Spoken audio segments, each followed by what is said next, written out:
BAP namanya, Badan Akreditasi Provinsi. Nah, kemudian saudara, keinginan itu juga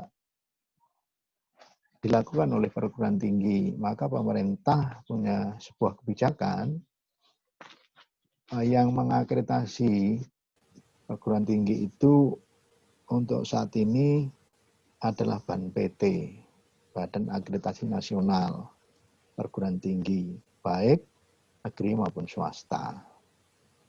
Nah, maka ada ukuran-ukurannya. Kalau tingkat sekolah dasar sampai sekolah menengah atas itu ada namanya BAP, kemudian yang harus dipenuhi itu diantaranya ada 8 standar itu. Ada standar proses, itu, standar kelulusan, standar pembiayaan, standar manajemen, standar sarana sarana prasarana, dan prasarana, dan banyak lagi. Itu diantara yang di tingkat sekolah dasar sampai sekolah menengah atas. Ini usaha loh ya, usaha dari pemerintah. Kemudian kalau perguruan tinggi, saudara, itu ada Badan Akreditasi Nasional. Kalau di kesehatan, di Kemenkes itu LAM yang biasanya mengakreditasi, tetapi kalau di kita ini memakai BANPT. BANPT, Badan Akreditasi Nasional. Kalau dulu ada namanya SAPTO. SAPTO itu ada 7 standar. Standar 1, 2, 3, 4, 5, 6, 7. Nah, sekarang ada kebijakan baru, saudara sekalian. Untuk ukuran itu ada yang namanya 9 kriteria kalau sekarang. 9 kriteria. Kebetulan saya sendiri sudah mengimplementasikan itu. Kalau di S1 prodi PAI sama MPI. Kalau PAI sudah, karena sistemnya kalau sekarang ini yang penting memenuhi upload, tetapi memang agak susah dibanding SAPTO itu, yang 9 kriteria ini. Semuanya sudah berbasis digital, berbasis net. Standar 1, kriteria 1 itu apa saja data yang diperlukan, dokumen-dokumen apa yang diperlukan. Nah, kemudian nanti basisnya pangkalan data, sama jumlah mahasiswa itu berapa, ada katakanlah 10.000, maka harus sama antara pangkalan data dengan kenyataan yang ada di prodi. Jadi harus match. Kalau dulu kan tinggal ngisi bisa dikarantina, sekarang tidak bisa, saudara. Nanti asesor pasti melihat antara data di pangkalan data kita, PDDT kita, disiapkan, kemudian nanti orang yang kita tulis itu sama enggak, semua link. Ini memang pekerjaan berat. Kebetulan tahun 2019 itu saya dengan teman-teman memulai luar biasa, itu berhari-hari yang ngisi itu sampai terakhir pengisian di akhir November itu pun tidak maksimal. Itu tiap hari berangkat. Karena memang baru yang diminta 3 tahun terakhir, yaitu umpamanya maba pada tahun 2016. Itu jumlahnya berapa, yang tidak diterima berapa, kemudian yang membayar SPP berapa, semuanya ada. Kalau ini tidak tersimpan dengan baik, maka mesti akan masalah. Ini contoh satu mahasiswa,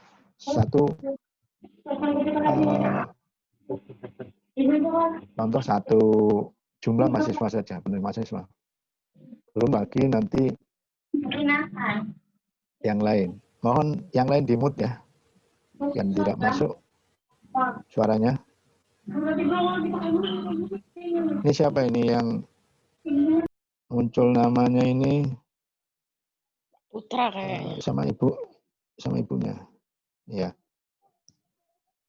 Iya, Pak Putra. Bentar, Oke. bentar. Ya. Masih setting headset. Oke.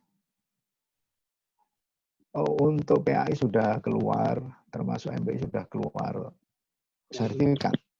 Tapi kalau MPI ini masih meneruskan untuk akreditasi karena mudah-mudahan ada peningkatan. Nanti ada unggul, kriterianya bukan A, B, C, tapi unggul, baik, gitu, cukup baik.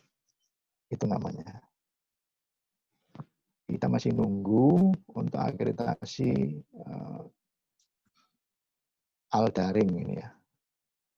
AL-Daring. Mungkin di bulan-bulan, pokoknya di tahun 2020, karena memang tidak bisa datang para asesor itu. Belum yang Kita memakai yang namanya langsung, nanti ditanya secara langsung selama 2 hari. Itu dalam rangka untuk peningkatan mutu. Ini usaha dari pemerintah dalam rangka untuk memajukan itu. Tetapi kan tidak hanya sekedar itu, saudara. Artinya bahwa banyak sekolah yang barangkali tidak bisa memenuhi itu. Dan kadang orang, apa itu karena dibuatkan orang lain tidak melihat dan mendeteksi secara nyata keberadaan lembaga itu. Maka dengan demikian masih menjadi pertanyaan, ini sudah akreditasinya A, gitu ya. Tapi kenapa lulusannya kok tidak bagus, umpama? Ketika bersaing dengan lulusan lain, kalah. Jika ujian ini di perguruan tinggi ini tidak diterima. Nah, ini masalah. Banyak yang begitu. Ternyata lulusan ini juga nggak bisa bekerja, tidak bisa mengajar dengan baik kalau di Fakultas Tarbiyah ya. Nah, maka ada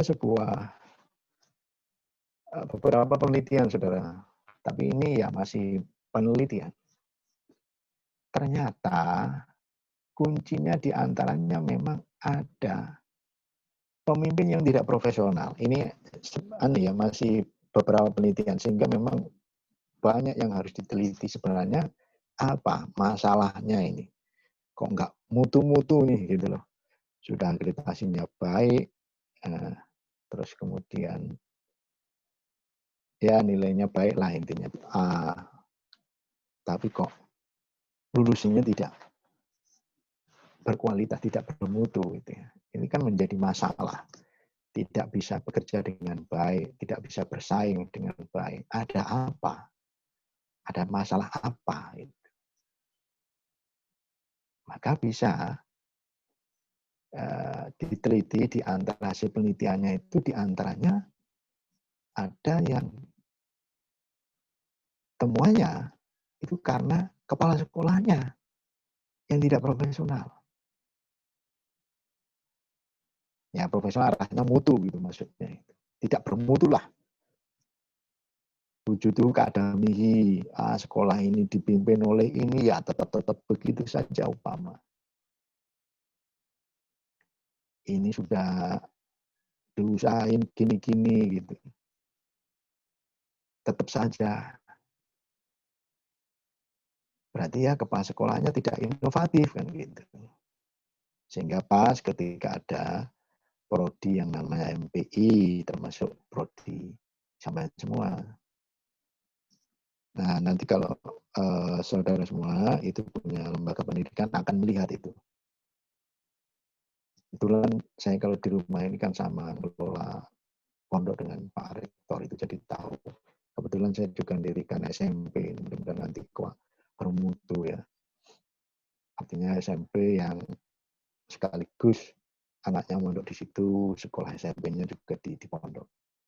Silakan yang punya keluarga, punya apa boleh nanti tahun depan masukkan di.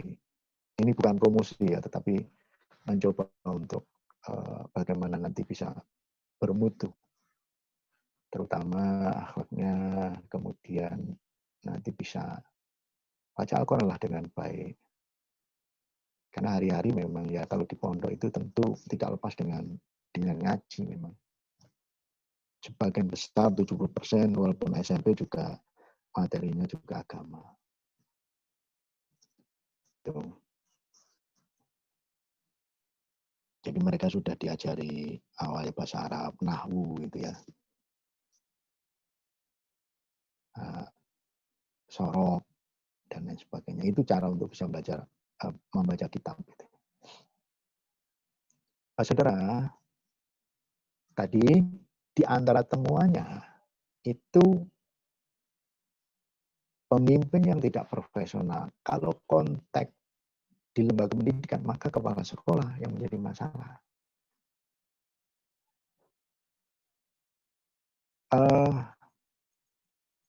Nanti mungkin gambaran-gambaran selanjutnya nanti saya gambarkan. Kenapa sih kok mayoritas pendidikan di Indonesia begini? Karena memang ada motifnya begini, nanti saya jelaskan ya. Ada beberapa motif penyelenggaraan pendidikan itu, sehingga ya wujudnya keadamihi, wujudnya seperti nggak adanya. Ya, yang ngono-ngono wae begitu. Itu karena memang hanya sekedarnya gitu. Kembali, kalau Anda pernah nanti atau diajari tentang bagaimana kepemimpinan, Masya Allah luar biasa. Disertasi saya itu kebetulan kepemimpinan. Jadi menguak berbagai baik teorinya maupun praktek bagaimana pemimpin, terutama kepala sekolah itu di sekolah itu memimpinnya. Banyak sekali ternyata temuan-temuan yang didapatkan sekolah-sekolah yang unggul itu. Enggak hanya sekedar memang kepala sekolah itu. 24 jam itu hanya disiapkan apa ya, pikiran dan hidupnya gitu ya. Itu hanya bersekolah. Kayak kiai itu loh, kiai itu saudara semua. Saya masih ingat betul itu ya. Dan dulu ketika sering sama-sama kiai waktu saya di Jawa itu memang hari-hariannya itu. Bayangkan jam 1 malam ketika ada masyarakat datang itu, iya disilakan datang, nggak tidur itu. Kalau kita ada yang datang jam 1 marah-marah. Ini siapa, kurang ajar ini malam-malam gedor-gedor pintu. Kalau kiai tidak, terbuka 24 jam, saudara. Itu menandakan bahwa memang waktu dan tenaganya itu hanya untuk itu. Memang patut kalau kiai itu masuk surga. Ya. Nanti Anda kalau jadi kepala sekolah, kemudian punya pondok pesantren, terus kemudian 24 jam waktu dan pikirannya itu diabadikan untuk bagaimana mengembangkan lembaga pendidikan itu. Mikir santrinya, ini kok begini, kurang ini apa, itu kiai.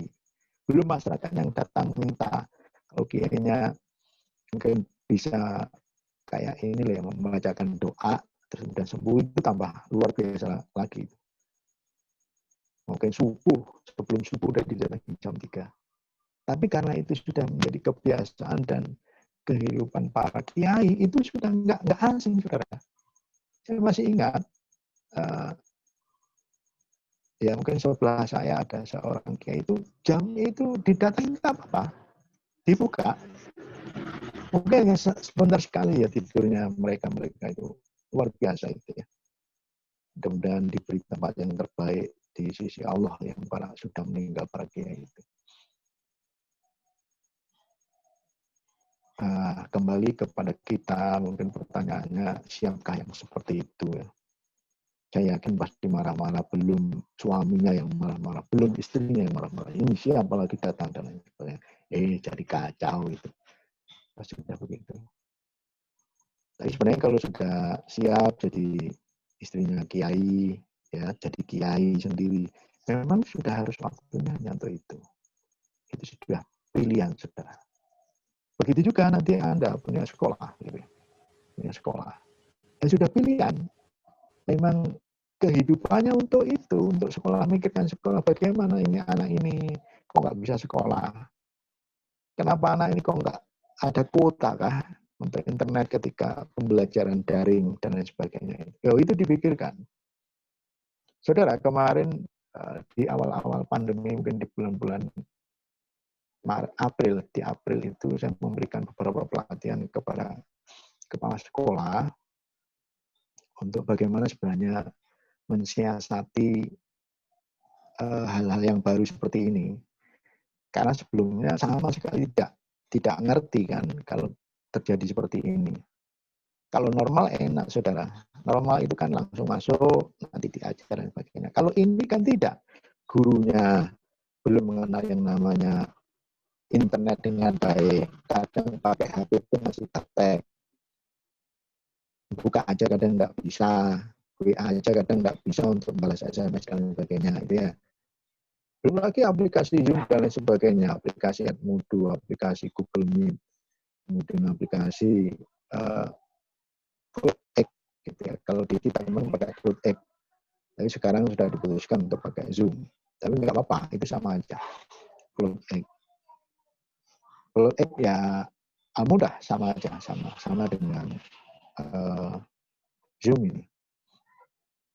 Nah ini menjadi masalah kemarin tuh. Kebetulan kita ketemu dan kita memberikan masukan dengan kepala-kepala sekolah yang skala tim lah intinya begitu. Tapi yang kemarin sering kita latih itu diantaranya bagaimana merencanakan program itu ya, pemberian bantuan kuota, ya, kuota internet bagi gurunya.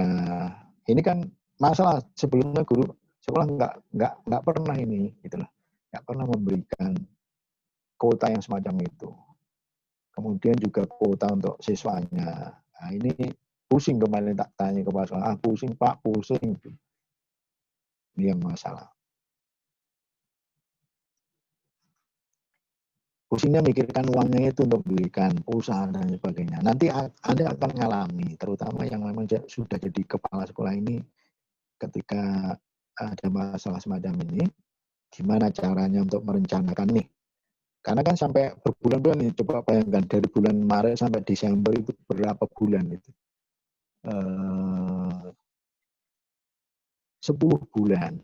Kalau katakanlah dalam satu bulannya itu perlu 15 juta, itu berapa? 10 bulan ya, bayangkan.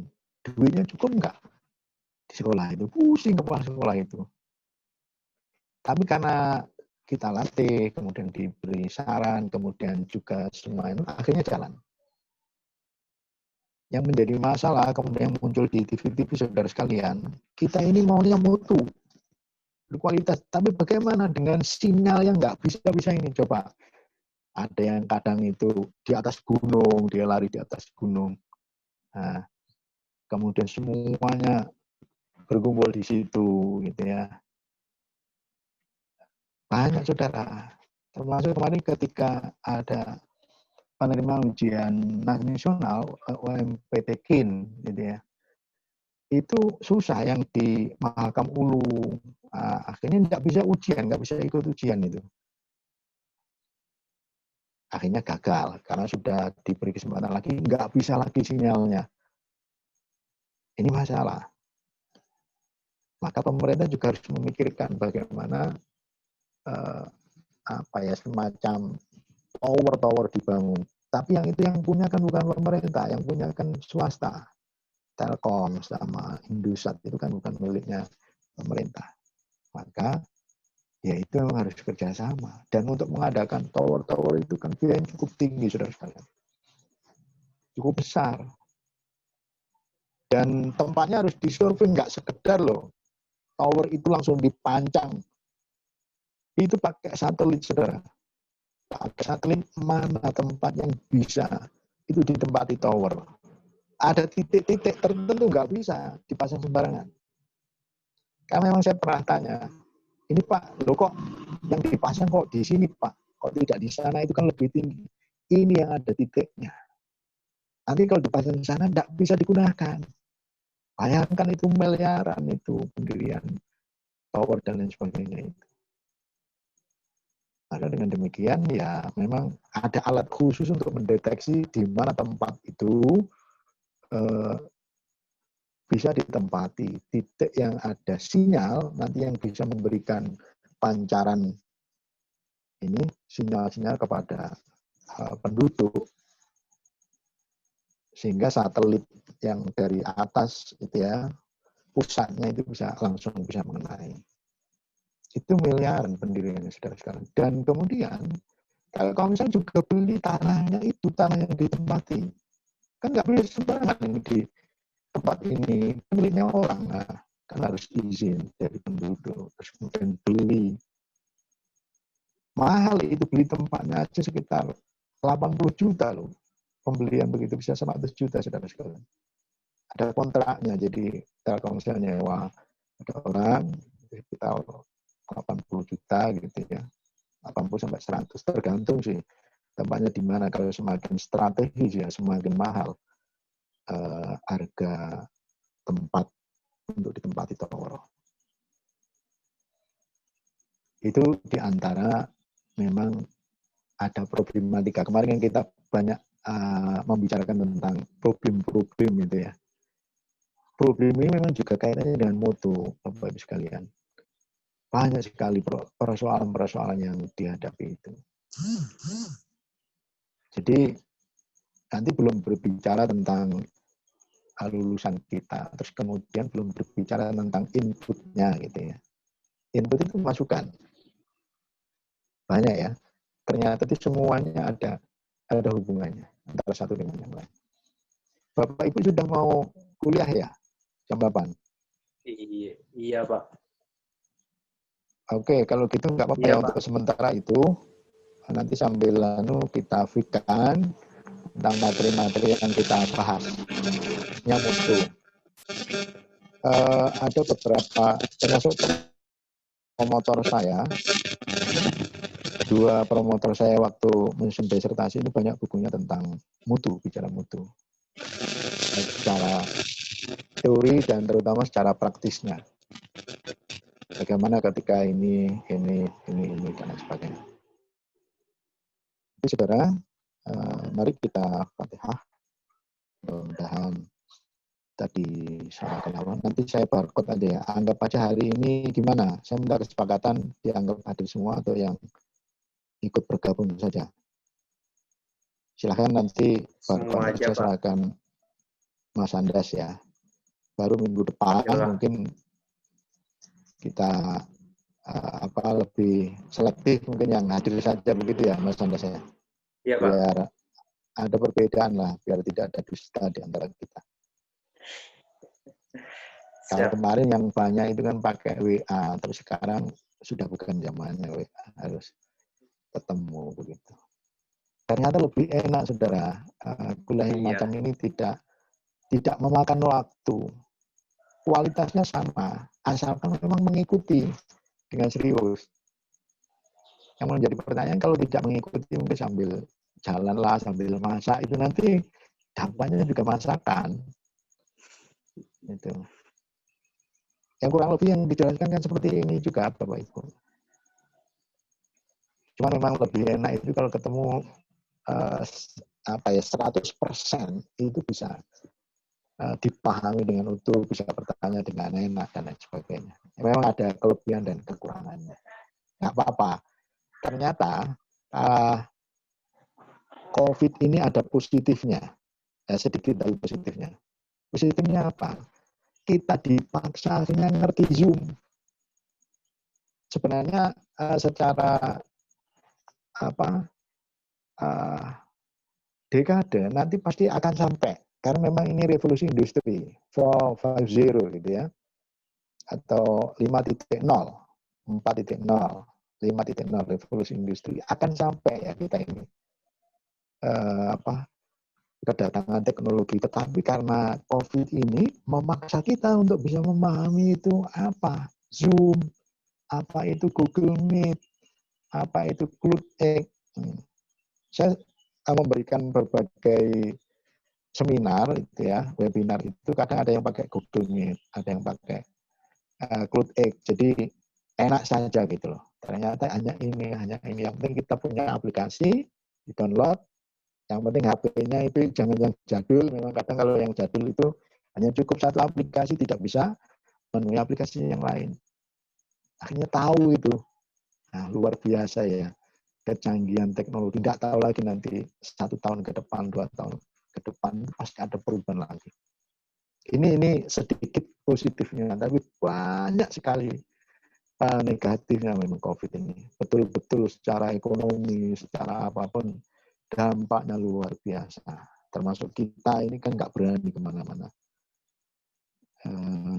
Kebetulan saya sering kadang ada tugas, biarlah kalau yang berani monggo keluar.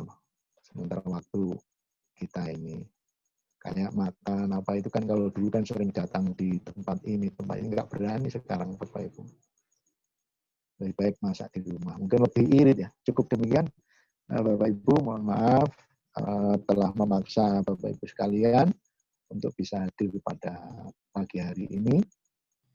Mudah-mudahan manfaat, kita semua diselamatkan oleh Allah, baik urusan dunia maupun Al-Fatihah.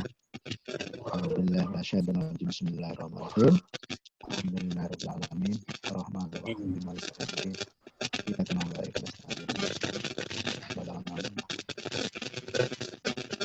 Terima kasih Bapak Ibu. Ada kurang lebihnya mohon maaf.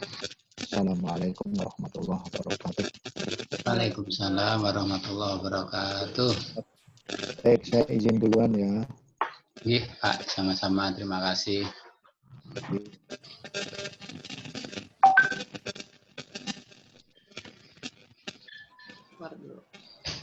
Di sini ya keluar ya. Jam berapa lagi, Mas? Mas Anda, jam berapa lagi kuliahnya? Langsung nyambung, Bu. Ini Kayaknya dosennya langsung- udah nunggu. Iya, langsung masuk di sini aja, Bun. Nggak usah keluar lagi. Iya, saya udah saya share ini.